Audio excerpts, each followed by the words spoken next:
Welcome back and happy Thursday, everybody, to Final Fantasy VII. We're happy to have you back as we continue on in the Gi Cave, or the Cave of the Dead, as it might be. Why are we here, you ask? Because Bugenhagen has asked to show Red 13, aka Nanaki, something. We don't know what. But obviously, a lot of his hints are kind of cryptic. So we don't know if this is necessarily going to be something happy-go-lucky to learn. Let's put it that way. And happy Thursday, of course, everybody. I hope everybody's having a good week so far. Especially to Blizzard fans, because you are literally one day from BlizzCon. There we go. I was actually looking to try and get that fairy ring. Gee, many Christmas. It took a while. And was it worth it? Kinda. Kinda, sorta. I don't know why I went into a Canadian accent there, but I did. And I'm not taking it back. So yeah, I'm actually very excited, so I'm actually recording all of this in advance because I'm looking at a lot of time being spent towards covering BlizzCon. So I hope everybody can forgive me of this one. I do tend to get a lot of this stuff done early anyway, so I think that'll work. But I promise I'm not going to talk about BlizzCon here. We're going to be talking some Final Fantasy. I can't talk. Specifically, the 7th installment of the Final Fantasy series. You know, the one we're playing right now. Actually, I'm really excited for today because we're coming up on one of my, what I consider to be one of the most exciting moments in, or not exciting, but most memorable moments from Final Fantasy VII. I actually, in fact, commented on my buddy Brenton Volley's playthrough when he got to this point, just because I love this moment. We're not there yet, though, so don't worry too much about that. But we have to go through another spider web, so it means we've got to deal with another daddy long leg of doom. Doom! Because that's the way it goes. Jiminy Christmas. There we go. Oh, that was actually a really good hit there. Sting Bomb and instant limit break. So Howling Noon. Why would I actually automatically use it? Because I actually lose control of Red 13, so I'm trying to build up to his next limit. This limit puts him in a berserk state, but also gives him haste and increased attack power. So, but it's berserk, so we lose control of the character. And there we go, Earth Rave has been gained. Alright, so let's go ahead and get everybody healed. I'm already running low on magic. I'm gonna have to be very careful with what I do. And boom, we got a Turbo Ether, so that's gonna be helpful. Turbo Ethers give you max MP. Oh, and more dialogue. Oh, this warrior went through the cave all alone, fighting attackers one after the other. Grandpa, that warrior. We're almost there. I think he's just trolling Red at this point. Like, no, you talk bad about somebody. I'm going to teach you better. So you walk through here. Oh, look at that. That's obviously a very nasty-looking exit. Gee, I wonder if we're going to have a boss fight or something. It seems very evident that we are. Oh, what is this? Grandpa, is he? After death, the ghosts of the Gi, like stagnant air. This can't be. And so we get to have a fight with Gi Natak. So he is the leader of the Gi that fell on that fateful day. And so now we have to deal with both him as well as these souls of the dead that are actually a little bit more of a nuisance than anything. And the reason I call them a nuisance is because occasionally they will possess you throughout the battle. And they love to cast Fire 2 on themselves, which heals them, Not so much when they're in you. Then it will do like a 200 damage consistently. So here we go. Take over. And you just have to wait until they get out. There's really nothing else you can do. So we'll just go ahead and take care of the other one because we have freaking Ice 3 by now. Because I'm a dedicated grinder. Judgment Bolt! I'm trying to think if you guys have actually seen the Ramuh summon on camera yet. Probably not. So this is Ramuh, aka Indra, from Final Fantasy IV. So boom, 937. That's not bad, but it's definitely not what Ice can do. Let's go ahead and get a little bit of haste going. And with that comes even more. Oh wait, Fire 2. There you go, 200 consistent damage. It's frustrating. Aspil! This is Asper, basically, so you can siphon off magic points. Sadly, though, this is not a spell you can learn, to my knowledge. So, Ice 3. Is this gonna do it? I can tell you this is gonna be like a majority of my damage on him. Judgment Bolt! Summon forth the lightning and call down the thunder. Do you want me to bring the hammer down, mortal?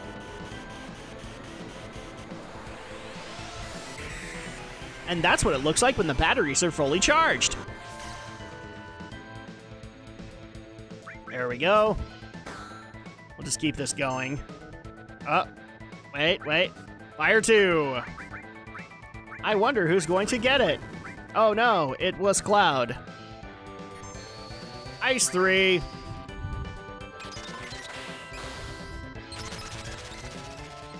And down he goes.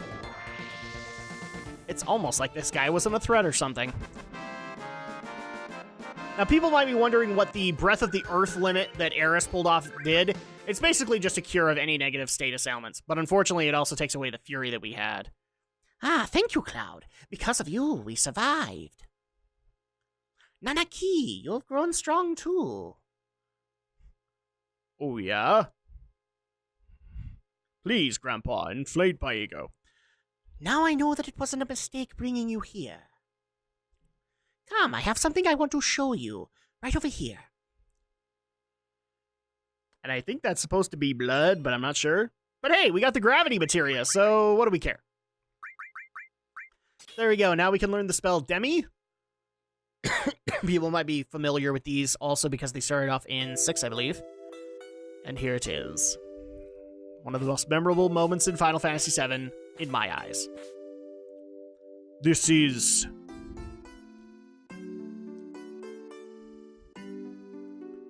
the warrior who fought against the Gi. He kept them from taking even one step into Cosmo Canyon.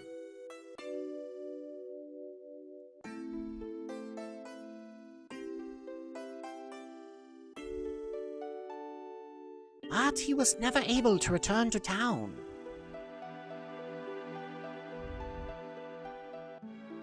Look, Nanaki. Look at your father.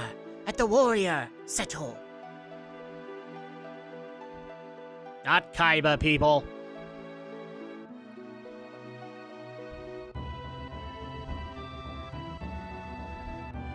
And this isn't a monument. This is him.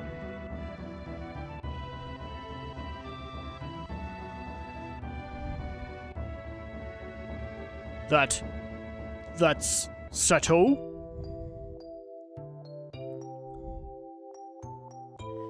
Seto continued to fight the Gi tribe here to protect this canyon. Even after the Gi's poisonous arrows turned his body to stone. Even after they all ran away, Seto continued to protect us. And he continues to protect us, even now. Even now.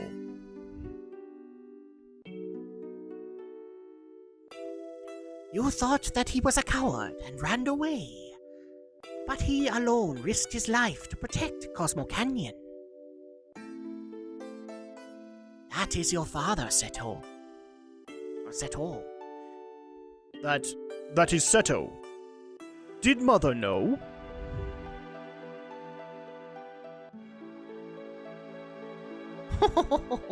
She knew. The two of them made me promise to keep this cave shut. Well, you didn't keep that promise. They asked me to seal it myself and not tell a soul. They said we should forget about this cave.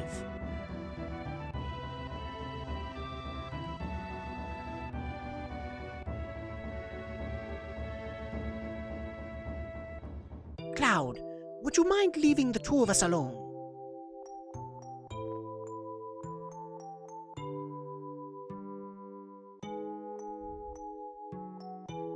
But I want to watch all this lore. No. Bad. Nanaki, I want you to continue your journey with Cloud and the others.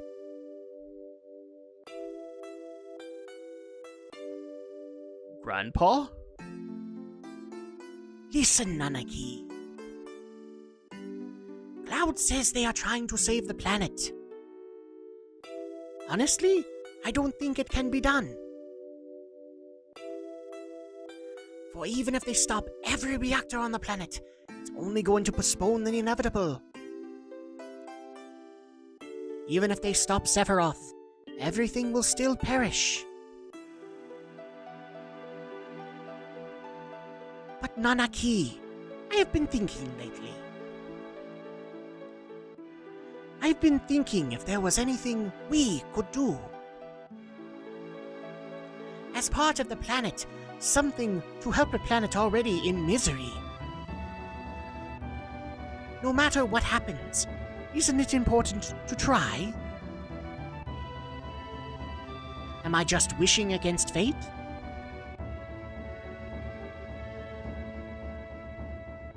I am too old to do anything about it. This year, I'll be 130.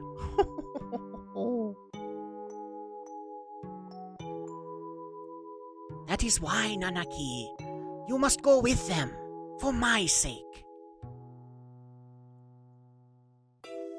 Grandpa?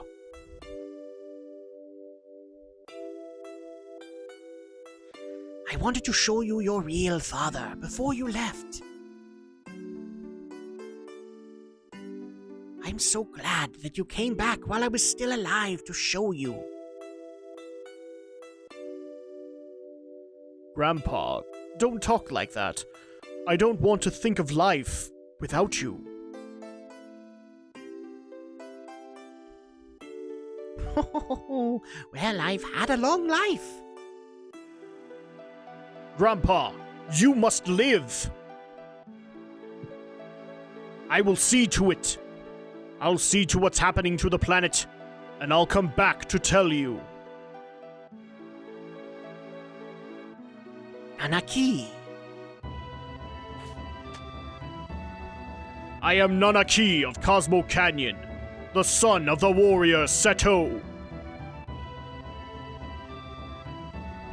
I'll come back a warrior true to that noble name. So please, Grandpa.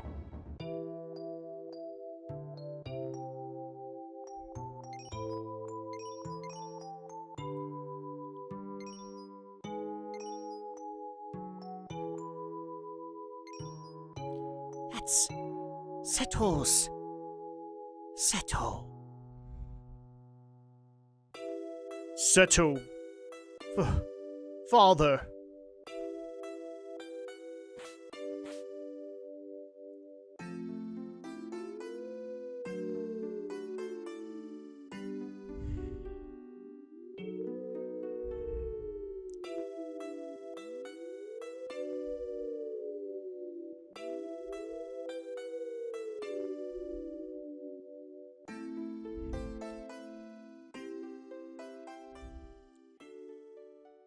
There's a reason I stayed quiet for that.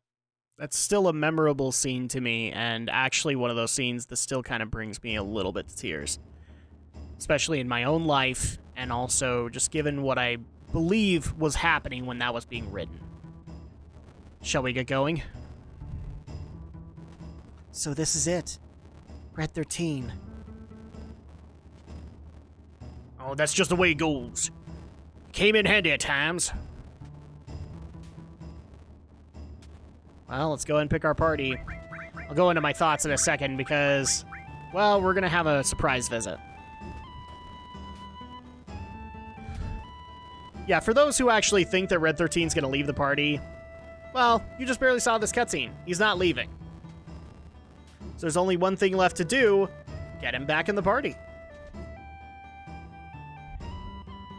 So we'll just go ahead and leave Cosmo Canyon and see what happens. Wait for me, I'm coming too. Hmm?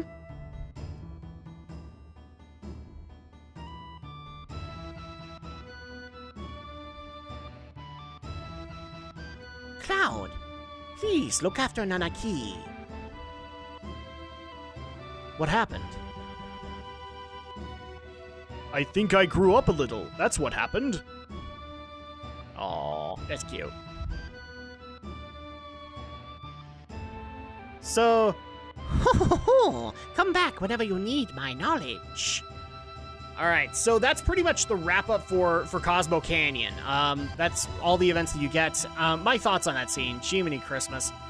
Again, it still brings a tear to my eye, because it actually makes me wonder, if you listen to the dialogue, if this was something that... Remember, when this game was being designed, Sakaguchi's mother passed away. I wonder if this is actually one of those conversations he wishes he had with his mother, and decided to pen it to paper for this game. Now, you guys will notice, I just transitioned because I did do a grinding break right after Cosmo Canyon, and we're actually going to get ready for the next major area to go into. But that is just a powerful moment, because if you remember, like, how was Red speaking of his father before that? And he knew nothing. He knew absolutely jack crap about his dad, and then eventually came in, found out everything he wanted to, and it actually spurred him forward. It actually moved him forward, so much so that it made the spirit of his father cry. I think I've actually seen some people, like, logically try to explain that, where it's like, oh, well, you know, materia is just coming out of nowhere. No, that's Seto. That was Seto crying. And that was such a powerful scene that I actually, when I found out a rumor that maybe you could get Seto as a character, I tried so hard to get him, because I really wanted to free him. This is Nibelheim, right? But the town's all here. Wait, what? This is Nibelheim? Yeah. Cloud, did you lie to us? I'm not lying. I remember the intense heat of the flames. And yet the town is still standing. This is kind of an interesting... We went off on an absolute high with the whole Seto story, and now Cloud may have lied to us. This is Nibelheim, and it's intact. No incident 5 years ago. And so this is actually one of those moments where again, like, I remember hearing a rumor at school that, like, you could actually save Seto and be able to bring him into your party. I wanted that so much, just to be able to go in and save him. And unfortunately, it's not true, but, oh man, it would have been so great to save him. And be able to have that moment. And then I actually contracted with this, where it was like, okay, I had this powerful moment with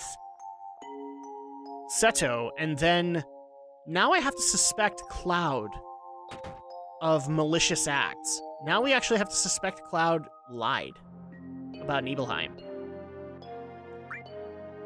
I'm not going to worry too much about the dialogue here, because it's just basically like, you know this area. This was where Cloud's mother lived, and there's somebody else living there. It does make you actually suspect. Oh, but look at this. Now we have some guys in black clothes. The great Sephiroth is near.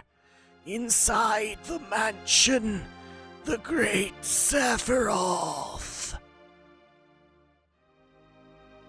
Okay, well, this guy's definitely in the cult of Sephiroth. So let's go ahead and enter the Shinra Mansion, which seems to also be intact. But here, I mean, here's the thing: it was intact when 5 years ago happened.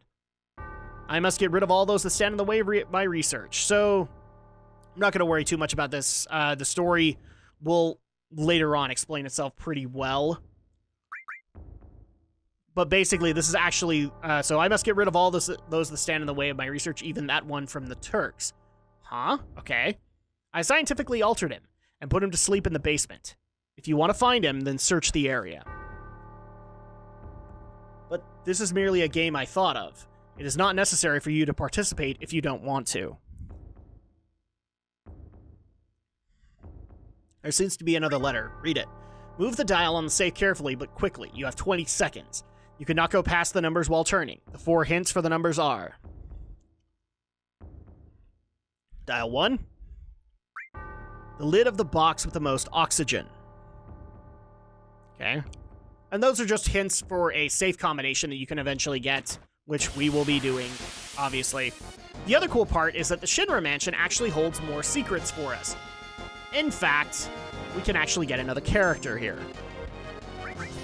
One in which there's a lot of love for. I'm not going to spoil it right off the bat, but let's get back into, what I was discussing before. Again, this is a moment where you actually have to legitimately question your main character on whether or not he either doesn't remember it right, or he wasn't there, or he's outright lying to you. I will admit, the first thing that came to my mind when I walked into Nibelheim the first time and the accusation of him lying came up, was like, what else are you telling us? What else happened? It made me as a player legitimately question my main protagonist. This is the guy that we're supposed to think is ultimately noble and is going to be the guy that saves the world, and it's almost like you don't want him to now. You're worried that maybe he's not telling the entire truth, or maybe he's the legit villain. You don't know at this point. And that's actually a very scary prospect. But nonetheless, you deal with it. It's one of the moments in this game I also love, is the fact it legitimately makes you start to question your party. Question their motivations, question whether or not Sephiroth is the good guy, maybe he's the bad guy, you don't know. And you certainly don't know if you can trust Cloud at this point. Especially since it doesn't even look like his mother lives here. And I think there's actually an in-canon explanation as to why Nibelheim is the way it is when you look at it. I believe it's something along the lines of... is it that it gets remade? I can't remember. But still, this is a weird prospect.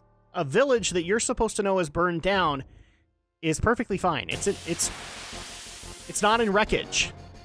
I mean, the Shinra Mansion is, but the town itself isn't. And that was the area that we all saw. Sephiroth, fire, all that stuff. And so how else are you supposed to take that? Either a lie happened or something else happened. We don't know. Right now we're just grabbing some chests, so enemy launcher. And up the next door that we're about to open is going to open up the safe. This is actually going to give us access to another materia, but also give us access to a hidden room we weren't able to access in our previous visit, mainly because Cloud didn't know it existed. I actually think it was because he didn't know. The reason he didn't know it existed is because it didn't exist yet for him. I don't remember though. I'm trying to remember. Did he happen before Cloud? I will definitely look into this because this is now actually beginning to bother me. So here is the safe. Now, thankfully, I already know the numbers for the combinations, so don't worry too much about that. But here's kind of a quick look at how the safe works. You just have to make sure that you get the right numbers, press X to confirm them, and then boom, move on to the next number. I've already kind of screwed up because I had to go forward a little bit instead of back. as you guys will see in a second. There you go, a quick fail. But unfortunately, I do not have time to try and open the safe this time around. So when we get back next week, we'll open the safe and we'll continue to discover the secrets within Nibelheim and the Shinra Mansion.